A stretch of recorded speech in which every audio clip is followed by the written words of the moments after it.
Медуза Горгона. Вместо волос на голове ее извиваются страшные змеи.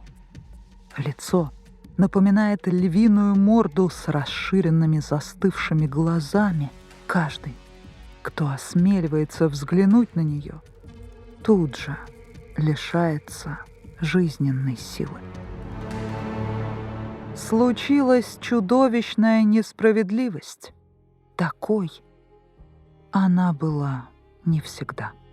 Согласно преданию, прекрасная девушка с золотистыми длинными локонами по имени Медуза была самой красивой из 3 сестер морских дев.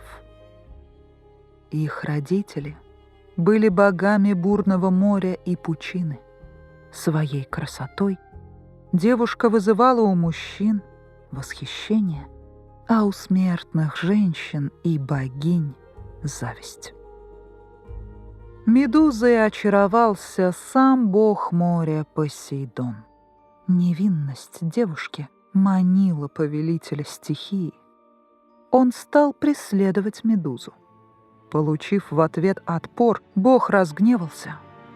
Медуза пыталась укрыться в храме Афины, но Посейдон отыскал девушку и взял ее силой.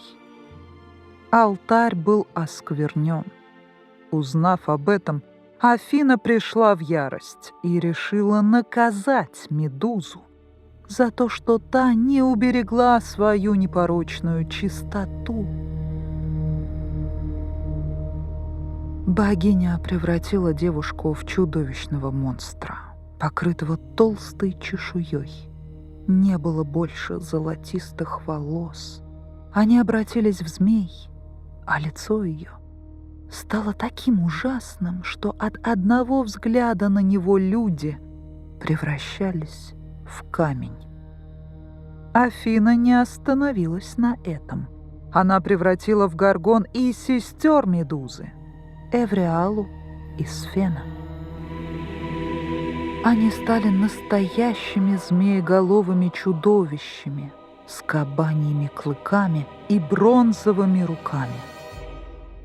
На крыльях с золотыми сверкающими перьями горгоны быстро носились по воздуху. Желая укрыться от людей, они отправились на самый край света. Местом их обитания стал затерянный в океане остров. Вот только, в отличие от самой Медузы, ее сестры были бессмертны. Да, воинственная богиня обратила прекрасную девушку в безобразное и опасное существо, но и этого ей было мало. Афина не смогла простить Медузе даже ее былой красоты. В мире людей начали ходить слухи о жестоких и кровожадных горгонах. Появилось предание о том, что смельчак, который смог бы завладеть головой Медузы, получит священное звание повелителя страха. Афина воспользовалась честолюбием Персея, сына Данаи и Зевса, и сподвигла его отправиться за головой Медузы Горгоны. Долго уговаривать смелого юношу не пришлось. Афина подарила Персею блестящий щит, способный уберечь от смертоносного взгляда Горгоны, а Гефест вручил ему алмазный серп, чтобы отсечь голову Медузы. Предстояла опасная дорога. Перед сражением Персей отправился к мрачным старухам Граям. Хитростью он завладел единственным глазом старых сестер-стражниц. И в ту же минуту ему открылся путь к горгонам.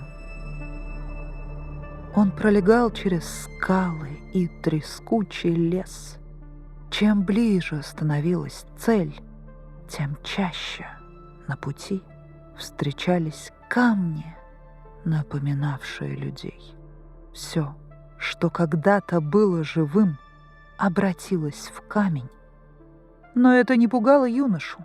Он понимал, горгоны близко. Персей застал Медузу спящей и без жалости обезглавил ее.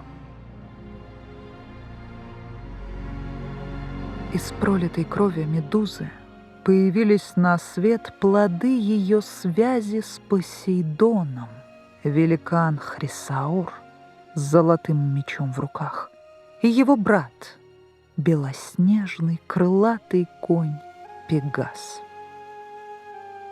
Разъяренные сестры Горгоны преследовали Персея, но ему удалось скрыться благодаря шлему-невидимки. Это был подарок нимф. Голова Медузы Горгоны стала мощным оружием в руках юноши. Она сохранила свою силу и не раз помогала в совершении подвигов на обратном пути. Но в итоге трофей должен был попасть в руки той, что отправила Персея на свершение подвига в ее честь. Все жертвы богини войны становились амулетами. Медуза не исключение. Ее голова оказалась на своем законном месте. Она украсила эгиду, защитную накидку Афины.